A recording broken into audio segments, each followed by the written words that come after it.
shockingly, and as shockingly as this is, I can say there were parts of this episode that I thought were actually somewhat good and interesting. Honestly, I mean, I've been talking about how my adventures with Superman has been kind of a crap fest for a while, but there were parts of this that were actually good. And I'll get to that. But let me get into this review of this episode, and I'll go within parts as to what it is I'm talking about. Now, first off the bat, let me just say, Jimmy Olsen needs to get a life. He either needs to get a life, he either needs to get a girlfriend. Well, they already made him black and, they're looking to push representation. He might be gay, we don't know, but I'm just saying. But let's assume he's not. He needs to get a girlfriend or something. Because in this episode, he comes off as a giant, pathetic, needy, whimpering creep. That's it. I mean, I understand wanting to spend some time with your friends and stuff and the other, but you clearly know that Lois and Clark like each other. It's pretty obvious to everybody, especially you.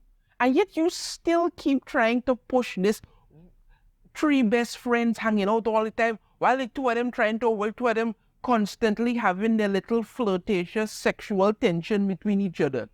It's just creepy and wrong. Get a life. That's it. So he wants to go with Lois and Clark to check the woods to find Bigfoot. And they have their own things going on, so they and send him back.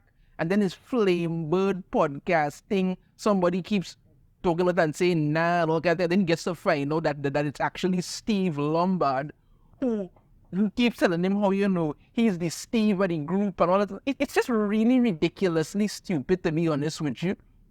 The way they set up this whole thing with Jimmy to try and make him sympathetic, it's just weird. It's really, really weird. They could have given the character some more depth, but no, they're talking about this needy, third-wheel black guy who just constantly needy. It's really stupid. Like, really. So anyway, Lois is all but convinced that Clark is Superman. And Clark wants to tell her that he likes her, officially. But she is convinced he's Superman. I mean, it's pretty obvious. So she tries to figure it out. And then she sees this box on the table there. It's for Steve or something. It has this giant dumbbell in it, and she can't move it. So he walks in, picks it up with one hand, and then easily tosses it. Then it crashes. I mean, that pretty much confirms he's Superman, But no, she still needs more.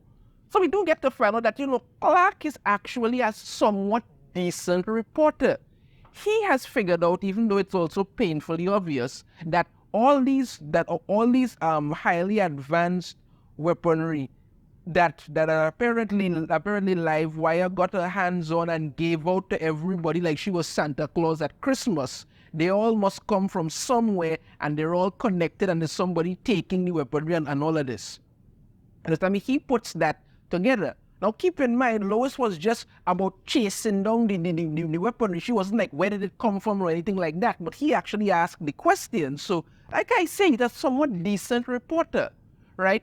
So she keeps trying to get him to admit that he's Superman. And she decides to use some old dispatch scanner to pick up anything involving the stolen technology or anything involving Superman.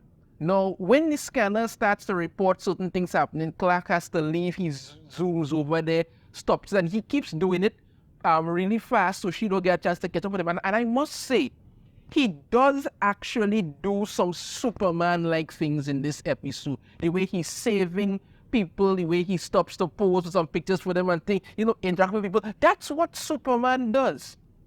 He's not a standoffish kind of hero, like Batman swooping savior and then disappear when your back turned. No, he will show up and he will try to build because, he's about hope. And that was really good about this episode, seeing him actually doing some Superman-like things. So I must say, I actually really enjoyed that, seeing him do some Superman-like things in this episode.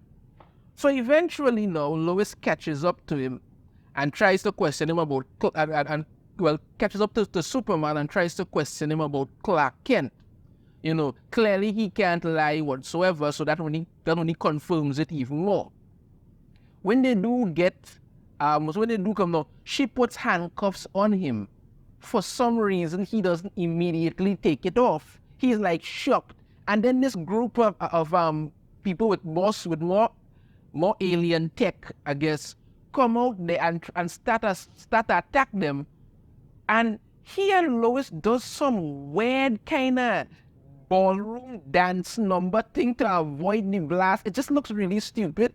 Of course, Lois has to kick away one of the guys, and then one of the people coming at it, and then Superman saves her, and he gets another flashback of some kind of alien technology, and sees somebody there, and think, okay.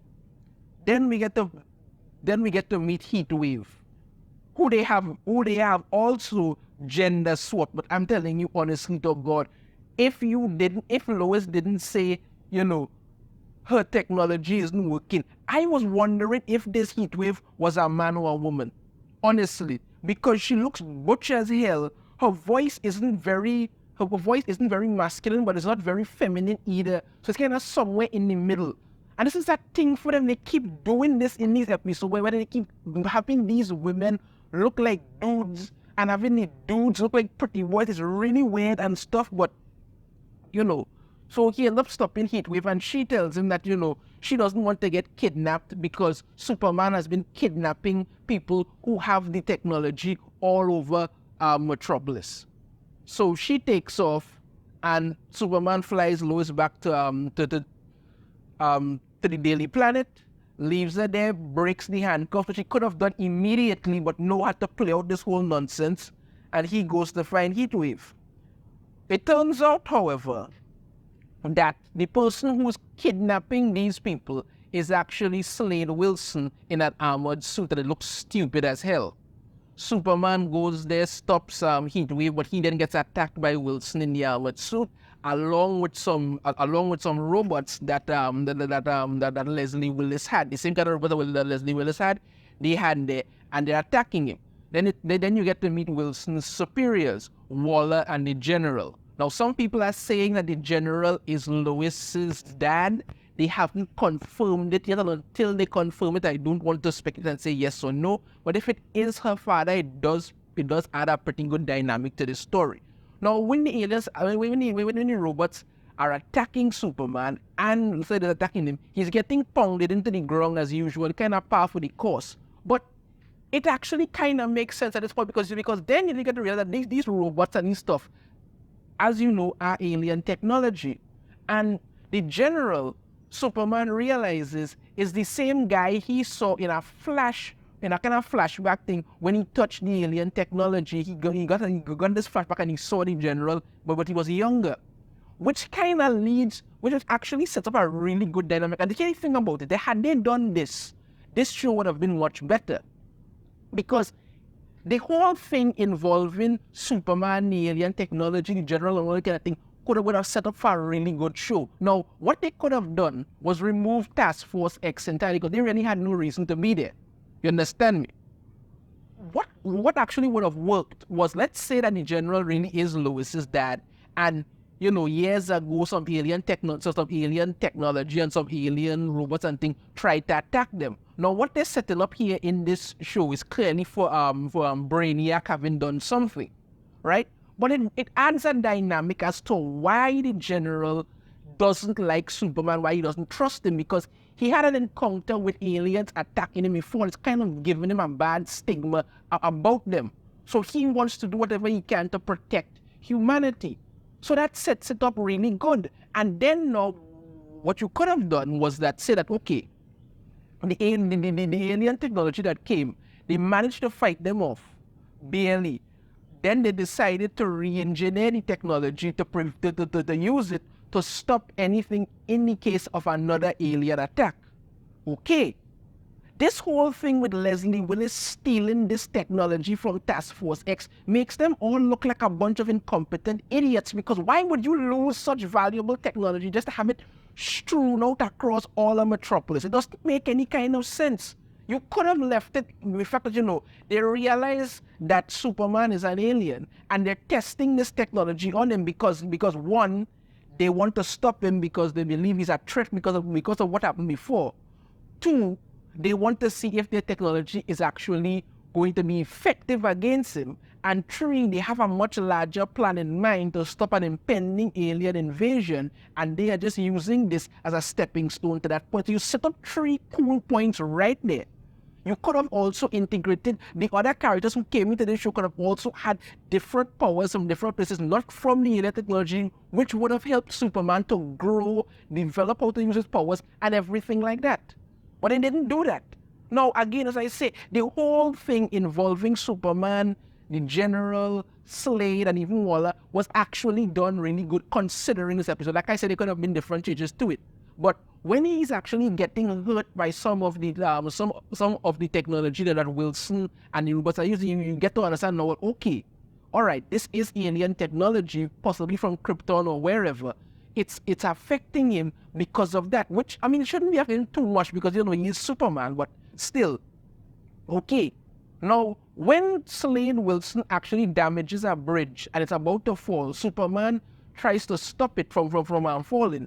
And Waller wants Wilson to take out Superman, but the General doesn't want collateral damage and to put civilians in harm's way. So he orders Wilson to retreat. But Waller tells him, what are you going to do when 0 day comes around? So they already said to have some kind of, just him know, what are you going to do when another 0 day comes around? So like I said before, they were most likely attacked or invaded by some aliens before, some alien technology before, and then they'll probably reconstitute this technology.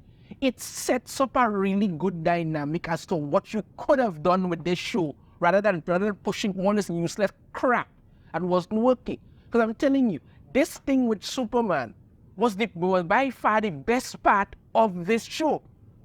If they had cut out the other nonsense, then it would have been a fantastic show. But this thing with Superman was by far the best part of this show. So when Superman he ends up saving the bridge now, he flies back to see Lois, changes back into Clark. She goes there, hugs him up, tells him thing, and then she's done with the lies. He can't keep lying, so she walks backwards to the edge of the roof and jumps off. He flies down and catches her, and she's all yes, I knew that, and then she's angry with him, telling him that oh, how can you lie to me? And I'm like, wait now, are you serious?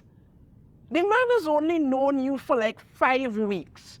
If we consider that, every episode of this show takes place within a week of it, like let's say, in the world of this thing, he's only known you for 5 weeks. And in that 5 weeks, you have shown that you're headstrong, impatient, don't think before you act, and willing to dive headfirst into things. I mean, he also says that, you accuse Superman of being a liar. He has had to live with this secret of who he is his entire life. He's known you for 5 minutes. You understand? Or 5 weeks then. And you expect him to just spill everything to you because? And she's all upset about how can you do this and all that. And I'm like, why? Why are you upset? This is not yours. There's something here that he has to live with. But no, they must push this whole, oh, how can you lie to me crap.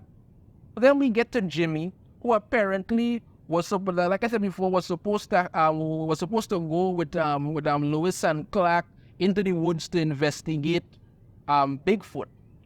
Now, let me just say this. Let me be perfectly honest with you. As a black man myself, let me just say this. There's no way any black man is going into the woods to look for Bigfoot. That shit don't happen. Understand me? We don't do that. But he wants to, so he goes on his own. And while he's looking around, recording for the Bigfoot thing, he then gets kidnapped by a gorilla. So clearly they're introducing either Gorilla Grodd or Mijamala, something like that. Right, so this pretty much sets up for this going to become another CW type show because most likely by the next episode, Jimmy is going to find out the truth too, and then they're all going to be some happy trio of adventurers doing all kind of stuff, and then of course they are going to have to help Clark figure out his own identity and his own and all of this kind of nonsense. Like I say, this whole thing involving Jimmy and Lois kind of ruined this episode, but I will say again, the stuff with Superman was actually handled really well for once. Really well for once. So they set it up in the next episode for something involving a gorilla and Jimmy, and you know how that's going to turn out. Going and turn into a CW show. Now, my final rating for episode 5 of My Adventures with Superman, I will actually give this episode a 2.5 out of 5. Seriously. Because again, like I said, the stuff with Superman was actually mildly interesting enough that had they done it better, it could have been a lot better. But again, as I say, it's actually really good for once. That's it for me. Let me know your thoughts on this in the comments. Have a different opinion, I'd love to hear it. If you like the video, try to hit that thumbs up. Subscribe if you haven't already. Ring the notification bell. You'll be notified every time I put out a new video. And I shall see you all next time. Take care.